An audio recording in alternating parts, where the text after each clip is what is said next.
Halo, ketemu lagi dengan gua Semi Not a Slim Boy di acara Kok Lucu. Begitulah karena Gus Dur tidak ingin ada kekerasan di dalam Pertaruhkan reputasi politik saya.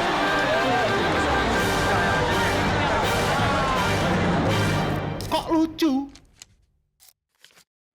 Gua banyak diprotes ya di acara ini, kok judulnya doang yang kok lucu. Jadi sebenarnya nih lucunya adalah lucu yang getir ya, apalagi hari ini ya.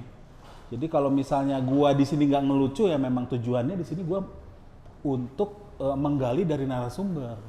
Jadi kalau dibilang di sini gua juga kurang pintar ngomongnya ya nggak apa-apa. Yang penting narsumnya bisa lebih pintar dari gua hari ini. Dan hari ini yang gua undang adalah salah satu saksi sejarah. Bukan saksi sejarah, sebenarnya pelaku sejarah, terutama di tahun 98. Jadi ini muda, ini orang ini muda waktu tahun 98. Ya. Oh, sekarang tua dong. Waduh, Iya. menghina. Iya. Selamat datang Mas Faisal Riza. Ya. Makasih Mas Ya, Emi. jadi Mas Faisal Riza itu sekarang bisa dibilang udah nggak muda lagi. Karena politisi muda itu sekarang standarnya Gibran. Ya, betul. Seperti Mas bilang tadi. Jadi memang setelah Gibran masuk, ini persoalan pribadi bermunculan, terutama dari politisi-politisi yang yang berangkat dari aktivis segala macam. Yang dulu disebut tokoh muda ya. Tokoh muda, sekarang udah nggak bisa disebut tokoh muda. Iya. Satu itu, kedua sudah nggak persoalan sudah mudah selesai, tapi yang berikutnya adalah ini berarti gerbong Gibran ke bawah ini yang muda-muda sudah menunggu semua untuk mengisi posisi-posisi politik maupun posisi-posisi strategis. Nah, sementara yang dulu yang pernah muda akhirnya seperti skip gitu. Di skip ya. Seperti skip udah nggak ada lagi kategori muda buat kita. Makanya Kalau sebenarnya dipilih mungkin karena profesionalitas dan komitmen. waduh. Tetap meningkatkan mutu ya. Supaya Jadi karena itu yang kita punya, Oh, yang lain oke. nggak ada. Bukan anak presiden. oh aduh, ya. Jadi susahnya adalah angkatan kita disebut muda udah nggak muda, tetapi disebut tua atau senior juga udah enggak ya. Enggak, masih banyak. Masih yang ada lain. Pak Profesor Mahfud. Dan itu juga penghinaan juga kalau kita disebut sudah nggak muda terus tiba-tiba jadi tua juga Jadi penghinaan. paling tanggung itu adalah posisi kita ini ya 40-50 ya. Paling tanggung disebut muda udah enggak, disebut tua juga belum, Ya. tapi bisa disebut muda kalau kita mati sekarang, mati muda. Iya, satu-satunya kita bisa disebut muda adalah kalau kita mati sekarang, matinya mati muda, ya kan?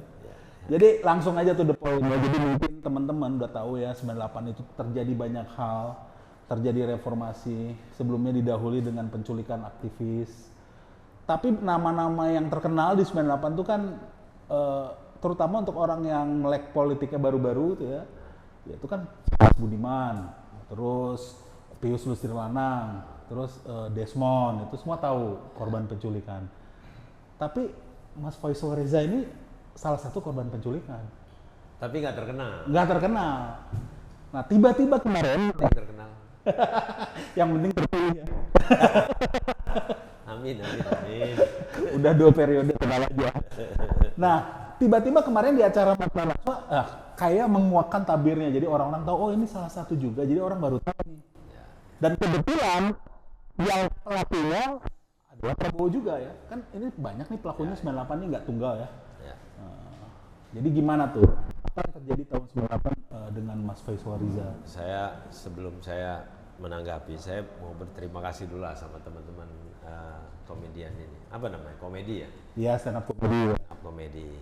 Menurut saya 10 tahun terakhir ini ruang untuk mengekspresikan sesuatu supaya kita bisa menjadi manusia yang mandiri, manusia yang punya kebebasan, manusia yang punya pendapat, itu makin lama makin mengecil gitu. Ya. Dulu kita tahun 98 itu banyak dosen-dosen muda, aktivis-aktivis, bersuara lantang, semua memprotes, demo walaupun juga 3-4 orang nggak ada masalah. Dan begitu banyak hampir di seluruh pelosok Indonesia, dan kita menyaksikan bahwa yang namanya ruang kebebasan didobrak luar biasa. Hari ini itu kampus misalnya, dosen-dosen muda, aktivis kelihatan berhati-hati sekali untuk ngomong. Kecuali BEM UGM kemarin ya, yang bilang bahwa Ya. Jokowi adalah alumnus paling memalukan. Ya, nah dari yang kita saksikan kok sangat hati-hati. Ini ada apa? Gitu. Makanya saya berterima kasih dan memberikan penghargaan setinggi-tingginya lah kepada teman-teman stand up comedy ini yang ngasih ruang ya buat bukan sekedar kebebasan, tapi juga membahas hal-hal pribadi pada orang yang mungkin dianggap tabu. Itu yang pertama. Yang kedua soal kenapa baru muncul, kita sebenarnya sudah muncul sudah cukup lama. 20 tahun lebih ya, 25 tahun kita sudah mendatangi hampir semua kelembagaan, kementerian, tokoh-tokoh, LSM, tokoh-tokoh agama, termasuk AKBP, termasuk intelektual-intelektual. Kalau pejabat sudah nggak terhitung. Kita datang menanyakan bagaimana kasus yang kita alami, bagaimana teman-teman yang masih hilang, bagaimana keluarga korban. Nah, membuat kita semua setelah bertahun-tahun lamanya berpikir, apakah ini akan terus terjadi, mencari sesuatu yang nggak pernah ada, mencari teman-teman yang nggak akan pernah kembali, kemudian mencari keadilan yang nggak akan pernah muncul dan didapatkan, sehingga beberapa sudah mulai putus asa. Keluarga korban satu persatu, ibunya meninggal, bapaknya meninggal, Istrinya meninggal. dan Ya, Wiji Tupe ya. banyak sekali yang kita alami. Satu persatu kemudian mulai menyerah. Menurut saya wajar sekali. Sampai ada satu masa saya nggak ingin ketemu dengan keluarga korban karena pasti nanti. Tapi kan Mas juga korban, ya kan? Ya, keluarga korban. Kalau saya korban kemudian bisa kembali, ya kira-kira itu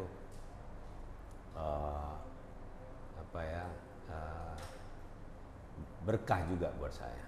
Ya, ini anggaplah nyawa yang kedua lah ya. Nyawa yang pertama kira-kira udah lewat lah. Nah, cuma keluarga korban kan bertanya, oh Anda dibebaskan, kamu dibebaskan, anak saya enggak. Itu ada yang bertanya seperti itu ya? Hampir semuanya menanyakan. Kita berusaha tetap bersama-sama dengan mereka. Kita membentuk yang namanya IKOHI, organisasi sosial yang bisa saling bantulah, kira-kira Ikatan Keluarga Orang Hilang. Jadi kemudian kita membentuk yayasan, namanya Yayasan 14 Kawan. Tiap bulan kita berbagi dengan keluarga korban, terutama yang tidak mampu, supaya tetap bisa merasakan sentuhan. Memang kita nggak bisa lagi mencari 14 orang ini, tapi 14 ini baru 14 orang yang tidak kembali ya? yang tidak kembali. Jadi kita coba berbagi, tetap berkomunikasi, saling merasakan kepedihan satu sama lain, walaupun harapan untuk mendapatkan keadilan atau harapan mendapatkan keluarga mereka kembali semakin lama semakin tipis. Semua, bukan hanya di sini, kami juga sudah datang ke Komisi HAM PBB, kita juga ketemu dengan banyak aktivis hak asasi manusia di internasional, sudah ketemu dengan Amnesty Internasional, macam-macam. Tapi seperti nggak ada jalan untuk itu. Nah, jadi wajar kalau banyak yang merasa pesimis. Saya termasuk yang juga lambat laun merasa pesimis. Bukan tidak melakukan sesuatu, tetap melakukan. Cuma menurut saya wajar ya, 25 tahun makin lama makin menipis harapannya.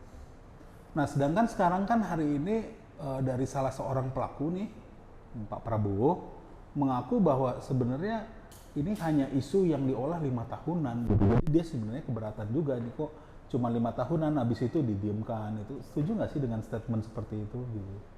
Ya karena mungkin Pak Prabowo atau siapapun yang ngomong begitu kan nggak pernah mengikuti bagaimana keluarga korban ini. Karena mungkin mereka bukan korban, wajar juga, gitu ya. Nggak ada kepentingan untuk tahu apa yang dilakukan oleh keluarga-keluarga korban ini atau yang membantu para keluarga korban. Jadi kalau menilainya hanya 5 tahunan ya mungkin karena mereka berpolitiknya elektoral. Hanya 5 tahun sekali berproses lalu jadi anggota DPR. Di luar itu nggak pernah memperhatikan persoalan hak asasi manusia gitu ya. Persoalan bagaimana keluarga-keluarga korban. Saya pernah menyampaikan, menulis satu surat kepada Pak Muldoko, kepada Pak Pratik, kepada Presiden, kepada pimpinan DPR waktu itu.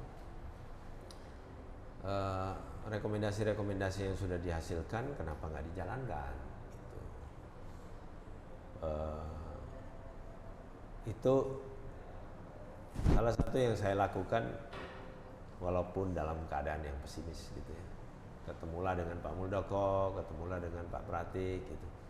Bicara, kita bilang keluarga korban itu sederhana kok gitu. Yang pertama, kalau memang bisa menemukan tempat di mana mereka bisa berziarah kalau memang meninggal, itu jauh lebih bagus. Itu mungkin achievement. Keadilan, misalnya proses pengadilan HAM misalnya ya, nggak dilaksanakan, menurut saya keluarga korban mungkin masih akan maklum. Kalau tidak ada itu, mungkin sebaiknya pemerintah memberikan pengakuan bahwa telah terjadi satu peristiwa di mana hilangnya sekian belas orang dari proses reformasi. Bentuknya mungkin pengakuan itu bukan bentuk yang seperti pelakunya dihukum, nggak perlu juga gitu, buat keluarga korban. Tetapi pengakuan misalnya, oke, karena kalian jadi keluarga korban dan negara melihat ini sebagai bentuk dari tanggung jawab negara terhadap para keluarga korban, kami akan memberikan santunan kepada keluarga korban. Kami akan membantu keluarga korban untuk bisa mendapatkan kehidupan yang lebih baik misalnya.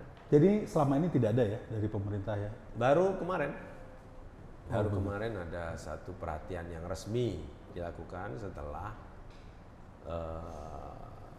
ada impres mengenai penyelesaian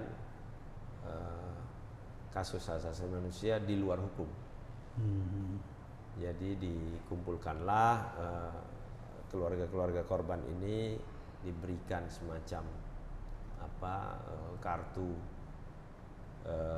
Indonesia Sehat prioritas gitu. Kemudian katanya juga akan ada bantuan untuk sosial buat mereka, akan ada bantuan untuk pendidikan buat anak, buat keluarga, buat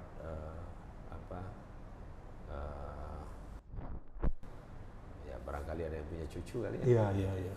Nah, dan lain-lain. Saya kurang mengikuti persis, tapi saya cukup gembira dengan ini. Iya, ada perkembangan lah ya. Ini yang kita juga minta, kita tunggu-tunggu supaya walaupun tidak semua keluarga korban punya sikap yang sama untuk ini, menerima atau menolak gitu ya. Tapi persisnya pemerintah dengan memberikan itu berarti mengakui Bahwa ada terjadi sesuatu ya. bahwa terjadi hilangnya aktivis mahasiswa tahun 98. Oke. Ini terkait dengan debat yang terakhir nih, bahwa Pak Prabowo dengan berapi-api bilang bahwa Ini jadi nggak lucu ya? Iya nggak apa-apa sih. Nggak apa-apa ya. Ya, satir kan. Mohon maaf ya. Saya Ya, mohon tapi yang maaf. terakhir ini Pak Prabowo yang dengan gaya gemoynya itu apa bilang bahwa toh orang-orang yang dituduh diculik oleh saya sekarang bersama saya mendukung saya seperti itu. Jadi gimana nih tanggapannya Mas soal statement Prabowo ini? Menurut saya orang mendukung seseorang kan nggak ada masalah. Nggak ada masalah ya. Mau penculik, mau apa kriminal, mau apa. Kalau memang secara proses elektoral ternyata menjadi salah satu calon, buat saya nggak ada masalah. Yang saya masalah adalah kemarin dengan sikap seperti itu, ketika menyebut orang 14 orang itu dituduhkan ke dia, kemudian dia seolah-olah dengan kalimat yang buat saya Iya. itu melecehkan, itu betul-betul menyakiti hati korban. Saya sebagai korban saya merasa marah dan saya harus tegaskan bahwa itu pelecehan terhadap korban, terhadap keluarga korban yang selama ini 25 tahun 25 tahun berjuang mencari anaknya yang hilang, suaminya yang hilang, cucunya yang hilang, itu nggak pernah ketemu. Nah di lain pihak Pak Prabowo yang katanya dituduh gitu ya, tetapi menurut DKP Dewan Kehormatan Perwira tahun itu menyebut bahwa Prabowo diberhentikan dari kedinasan militer itu karena terlibat dalam penangkapan, penahanan aktivis-aktivis ini yang pada akhirnya hilang. Gitu. Nah, menurut saya itu penting untuk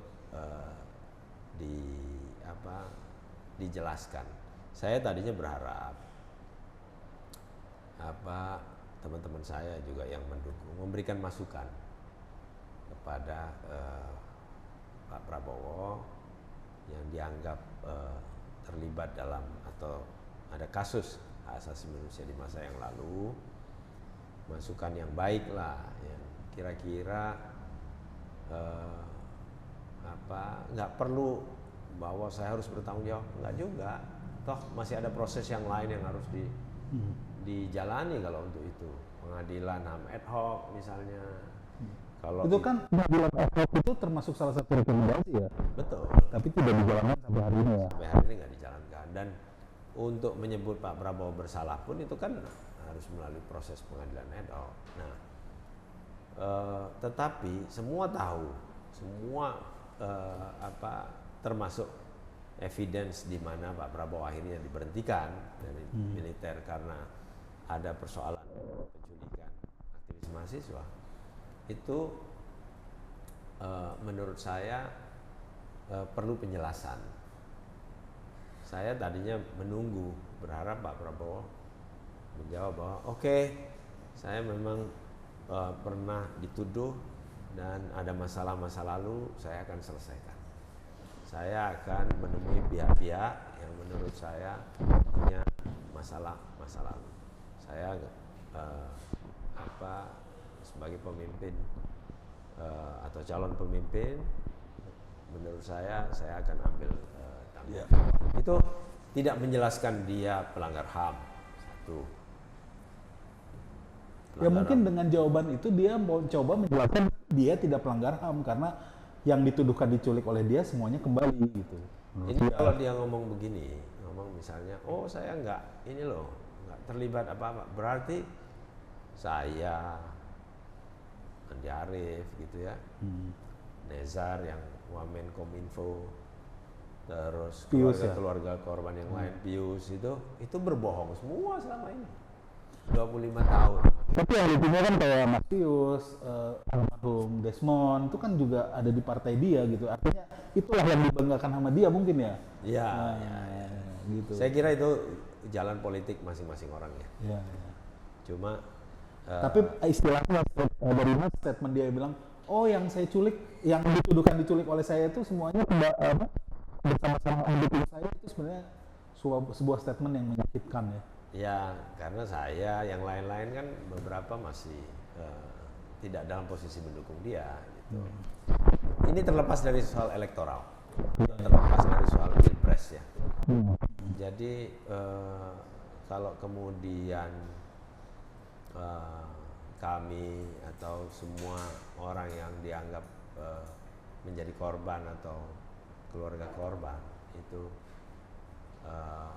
menuntut pada saat pilpres, ya jangan dilihat karena pilpres, karena dari dulu kita juga sudah menuntut gitu, supaya ini diselesaikan. Dan saya rasa upaya dari pemerintah ini menunjukkan bahwa yang kami lakukan itu benar, ya ada hasilnya. Itu ya yang santunan tadi ya, Pada, bantuan sosial tadi ya kepada saya melihat nih keluarga-keluarga korban ini kan keluarga yang nggak mampu kebanyakan. Jadi tentu mereka membutuhkan uluran tangan pemerintah. Nah, atas dasar kemanusiaan, menurut saya apa yang dilakukan itu hari ini benar. Gitu.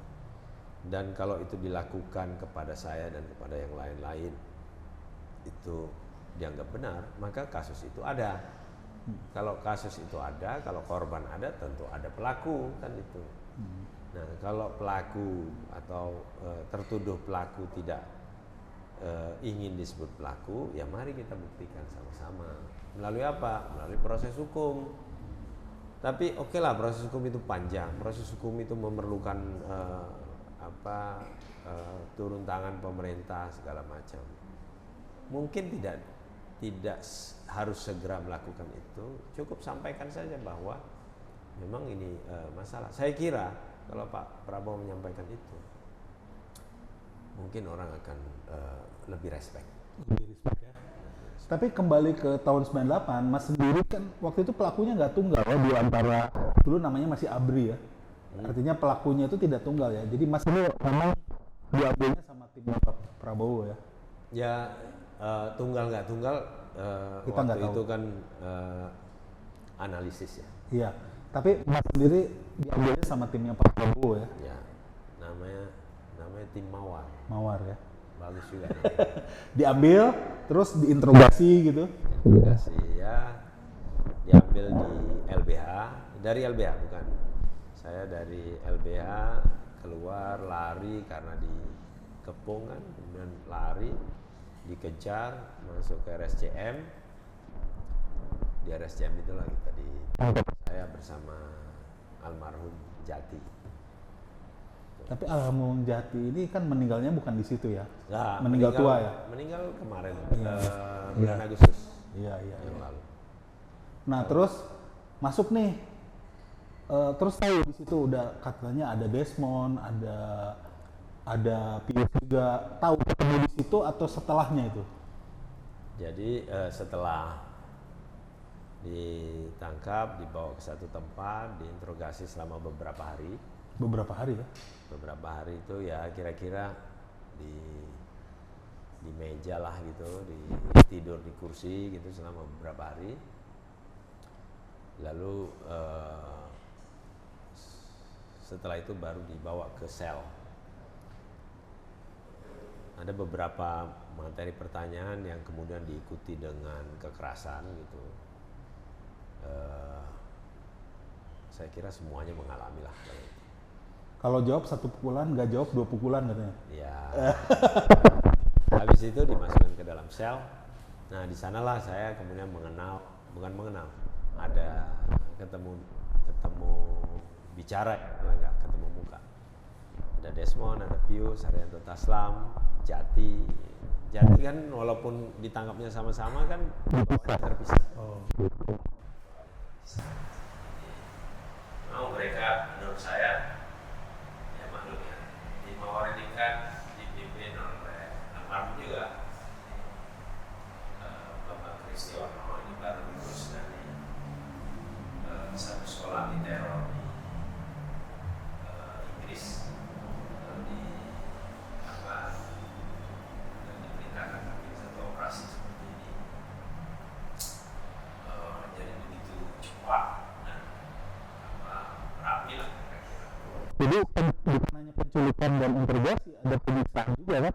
Iya tentu lah, itu.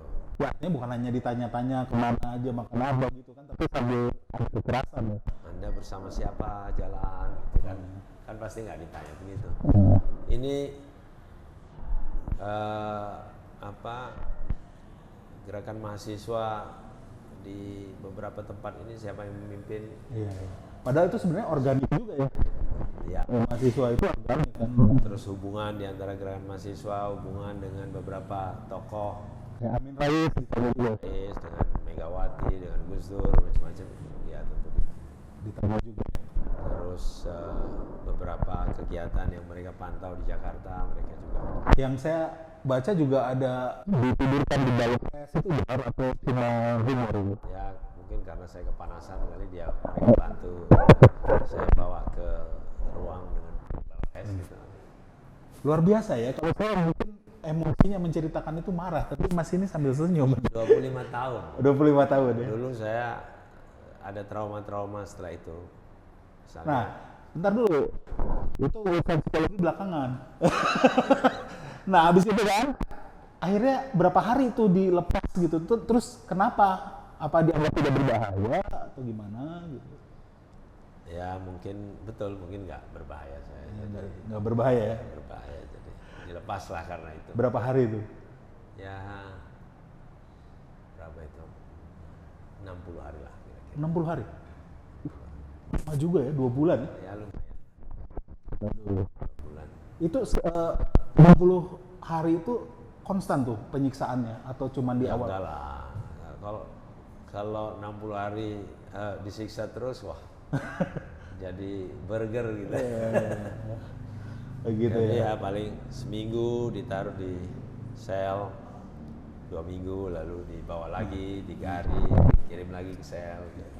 Saya baca juga ada seorang tokoh namanya Herman. Ya.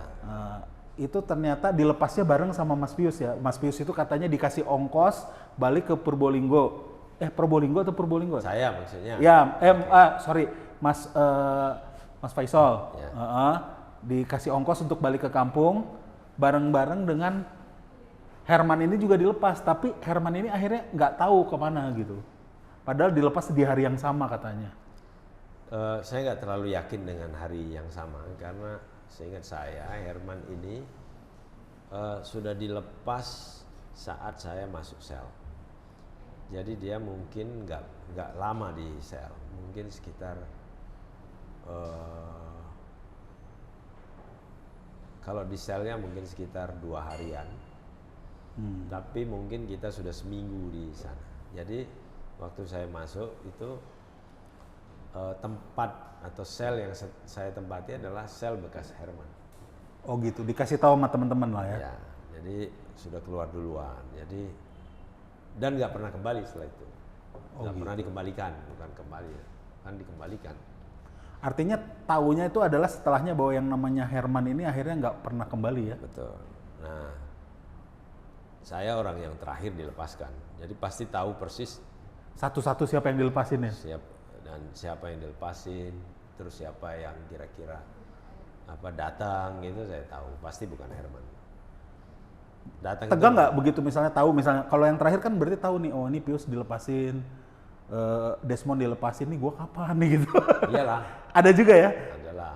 Ada sempat berpikir nih gue kayaknya mau dihabisin gitu. Kita kan pernah juga misalnya ini cerita yang ini ya, yang tiba-tiba malam mimpi, mimpi dilepaskan. Wah, betapa bahagianya kan? Terus bangun. Mimpi dilepaskan. Begitu bangun kok semua masih jeruji. Aduh. Sampai ke bawah mimpi udah dilepas ya. Jerujinya memang agak berbeda dengan jeruji sel biasa karena di atas pun itu ada jeruji. Oh. Jadi depan jeruji, bukan jeruji begini tapi. Di mana sih ini lokasinya? Di Kopassus. Di Kopassus ya. Di Depok situ. Di Cijantung. Oh Cijantung. Oh itu mah Brimob ya yang Depok. Oke, habis itu setelah lepas nih balik ke kampung. Emosi apa yang ada sama Mas Faisal? Emosi dendam, takut? Yang pasti setelah dilepaskan kita mengalami beberapa trauma lah. Karena selama 2 bulan itu kan setiap hari kita kan mengalami proses verbal dan penyiksaan verbal maupun non verbal itu kita alami. Jadi misalnya salah satu trauma itu trauma terhadap listrik. Gitu. Listrik ya? Nah, karena kita kan distrum kan. Distrum juga ya? Waduh. Distrum. Jadi mau nyolokin itu kulkas atau apa gitu. colokan gitulah ya. Itu Belum ada charger nggak waktu itu, berani. Mas. Belum ada HP yang di charger ya. Nyorokin rice cooker tuh takut ya? Nggak berani karena itu takut. Jadi betul-betul agak lama itu. Terus mendengar suara orang yang mirip misalnya, itu juga kita selalu Waspada ya. waspada. Dan saya yakin selama beberapa bulan kita juga masih Dipantau ya? diikuti, dipantau. Karena pernah satu kali saya kembali ke Jawa Timur naik kereta, di belakang saya itu memang persis suara orang yang waktu terakhir ditugaskan membebaskan saya.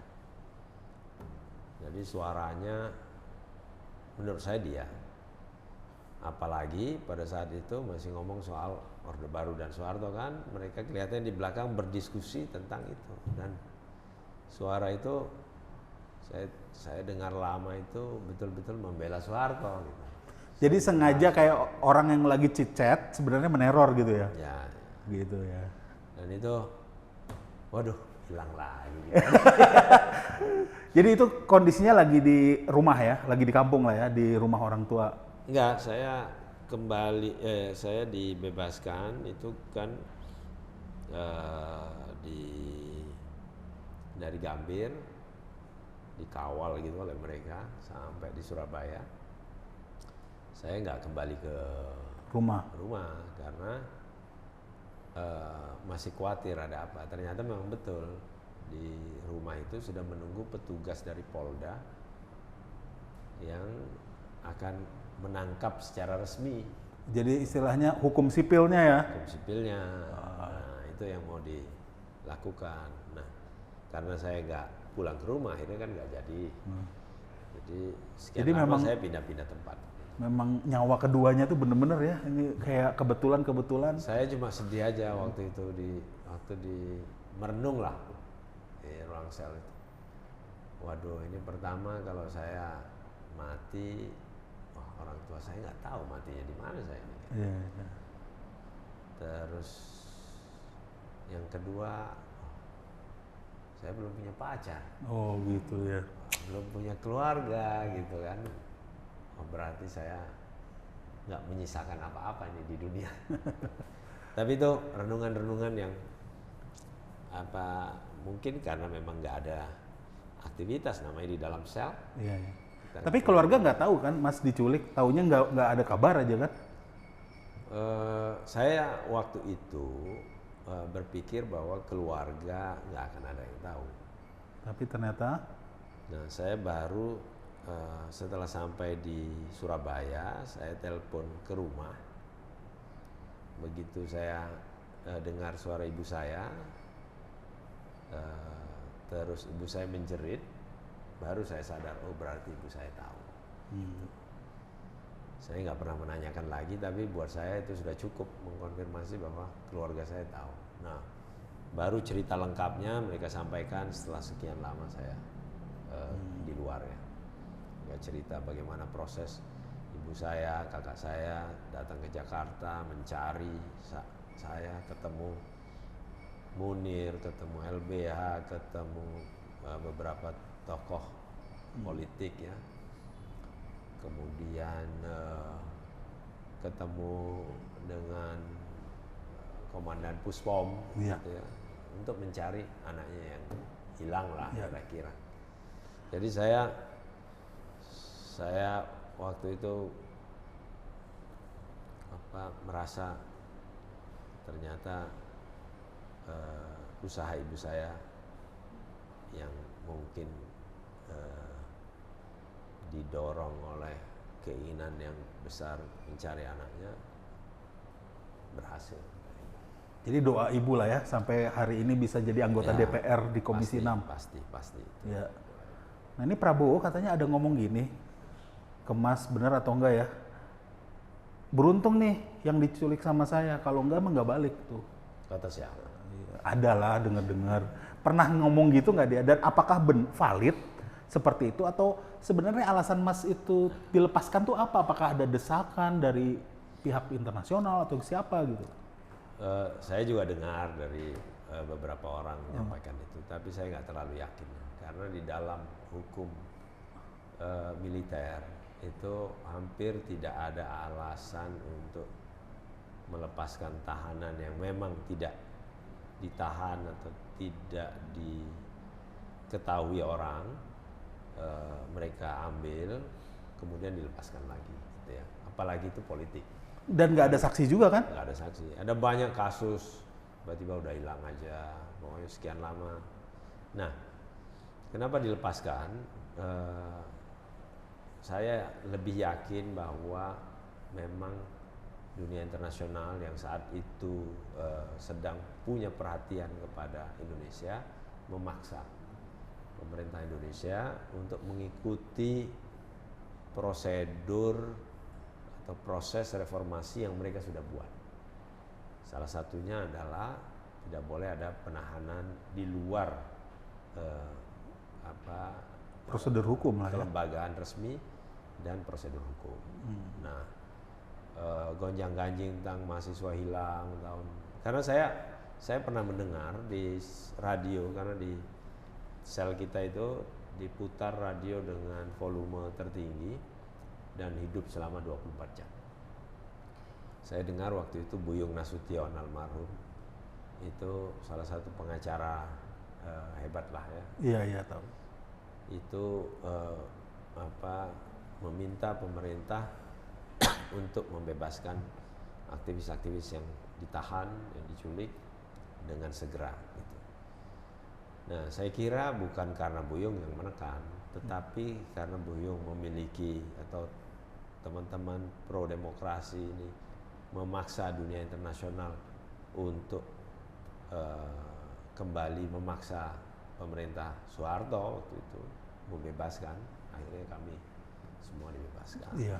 Jadi mungkin salah satu cara pemerintah waktu itu untuk Bergen melakukan lah ya. negosiasi Ya. terhadap bantuan luar negeri, hutang luar negeri, barangkali salah satunya adalah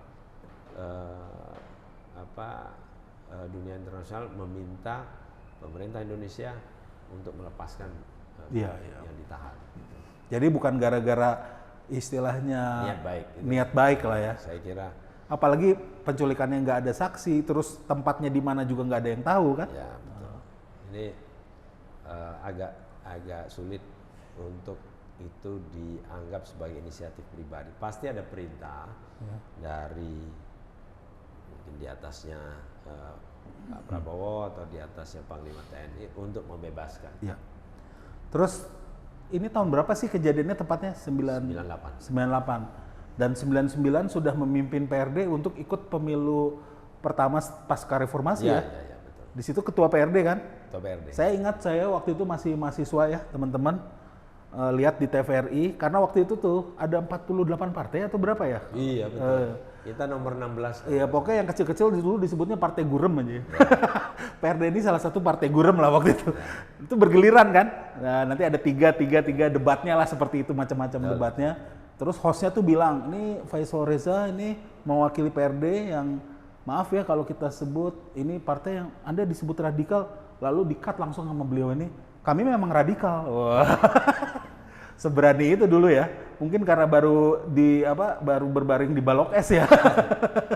Ya memang waktu itu ya maklum lah ya, ini sebenarnya partai mahasiswa aslinya. Iya. Karena yang jadi pengurus semua mahasiswa, yang pengurus di daerah juga mahasiswa, kemudian yang ada di level bawah juga yang kampanye adalah mahasiswa. Yang kita bayangkan aja mahasiswa misalnya ikut pemilu pasti nggak ngerti lah proses elektoral tuh seperti apa, kampanye. Malah kita waktu itu mengajukan Jadi nggak ada tuh ya bagi-bagi sembako mah ya? Oh, iya waktu itu nggak ada zaman itu ya, karena itu zaman susah aslinya. Iya, Karena habis krisis kan. Iya, iya. Betul. Oke. Nah akhirnya dengan partai lain, PKB udah 2 periode, sekarang ada di Senayan, di Komisi 6 yang urusannya BUMN ya? Ya, BUMN, perdagangan, investasi, koperasi, UMKM.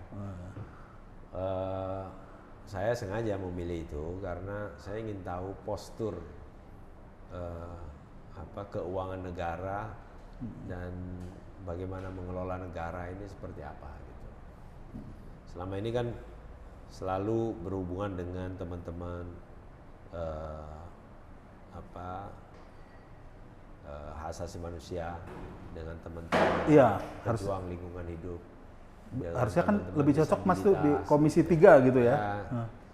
Nah, saya melihat nggak cukup. Ini negara pada dasarnya memiliki kemampuan untuk bisa dikelola dengan adil sehingga semua sektor itu menghasilkan kesejahteraan. Jadi keuangan negara itu kan ada Kementerian Keuangan dan ada BUMN kan, kira-kira begitu. Ada kantong kanan, kantong kiri gitu kan. Nah, kantong kanan, kantong kiri ini harus dikelola dengan sebaik mungkin. Saya termasuk yang tidak percaya bahwa kita bukan negara maju, kita tidak bisa menghasilkan kesejahteraan, pemerataan pembangunan, dan menghasilkan SDM unggul. Itu menurut saya nggak ada alasan untuk kita seperti itu. Karena apa? Sumber daya kita luar biasa. Ya kan? Nah, masalahnya adalah manajemen, pengelolaan sumber daya, kemampuan mengelola sumber daya. Nah, ujung-ujungnya adalah leadership. Jadi kepemimpinan yang kuat belum tentu bisa menghasilkan kesejahteraan. Kepemimpinan yang demokratis belum tentu menghasilkan kesejahteraan. Nah, yang harus dilakukan apa? Kuat ini maksud saya otoriter seperti masa Orde Baru. Tetapi yang kurang dari itu memang di setiap kepemimpinan ini tidak ada satu blueprint perencanaan pembangunan yang betul-betul terukur dan betul-betul dijalankan secara konsisten. Nah, lebih banyak rasa politik di sini. Tapi sudah cocok sih, karena kan dulu PRD yang digadang-gadang lah ya, partai kiri, ya itu kan kiri ya, benar artinya alat produksi dikuasai oleh negara kan BUMN itu, pas itu udah sebenarnya. Ya kita tetap harus radikal, radikal dalam kebijakan. Iya kan, jadi alat produksi dikuasai oleh negara sebenarnya ujungnya itu ya. Jadi dalam pandangan belakangan ini kan yang disebut penguasaan alat produksi oleh negara itu di banyak negara-negara lain kan gagal. Iya, gitu ya. Tetapi mungkin maknanya bukan seperti itu. Maknanya adalah bahwa pengelolaan itu memang harus di bawah pengawasan dan di bawah kebijakan, bukan dikuasai gitu ya. Kebijakan. Kalau masih sejalan dengan kebijakan negara, saya kira masih oke dikelola oleh siapapun. Tetapi seperti sekarang lah, misalnya kita menyaksikan jutaan hektar tanah dikuasai oleh katakan produsen CPO, ya. Aslinya itu kan tanah negara. Iya, HGU aja sebenarnya Ya kan. Nah, keuntungannya itu buat negara itu hanya pajak, pajak. Nah, pendapatan pajak itu terlalu ringan untuk sekedar menyerahkan jutaan hektar itu kepada produsen CPO ini. Sementara di lain pihak jutaan orang itu nggak punya tempat, bisa hidup saja dengan memproduksi sesuatu yang memenuhi kebutuhan hidupnya, itu banyak nggak mampu gitu. masih ngekos juga gitu. Masih ngekos juga. Itu Ironi ya. Ironi. Nah, inilah negara yang seharusnya membuat peran yang sesungguhnya. Iya. Ya masih relevan. Iya. Jadi itulah ya bincang-bincang yang sama sekali tidak lucu hari ini. Ya, terima kasih atas. Kalau lucunya di mana, ketidaklucuan. Lulu nanti yang simpulin sendiri. Mungkin lucunya tuh kalau tadi ada orang yang begini-begini tapi masih dikenal malah justru karena gemoynya gitu kan. Di situ lucunya. Jadi gua hanya tapi kalau nanti ini tidak akan berafiliasi dengan paslon manapun, tapi kalau mau disimpulkan ya Mas ini dari PKB gitu. Saya dari PKB. Saya PKB pendukung Anies Mohaimin. Iya. Ya tentu saya dengan kebijakan PKB nggak mungkin tidak mendukung. Iya, gitu. betul. Tetapi kalau disalahpahami karena itu saja, bahwa kemudian saya mengkritisi Pak Prabowo, mohon maaf sebelum Pak Prabowo nyapres saya sudah Kritis. protes. Hanya belum ada podcast waktu itu gitu Ya, aja. Belum ada Semi. Mas Semi, belum ada Kelakar. Iya, kan? iya. Justru momen ini penting untuk kita. Ya, namanya netizen bebas ya menilai ya nanti seperti apa hasilnya kita lihat aja.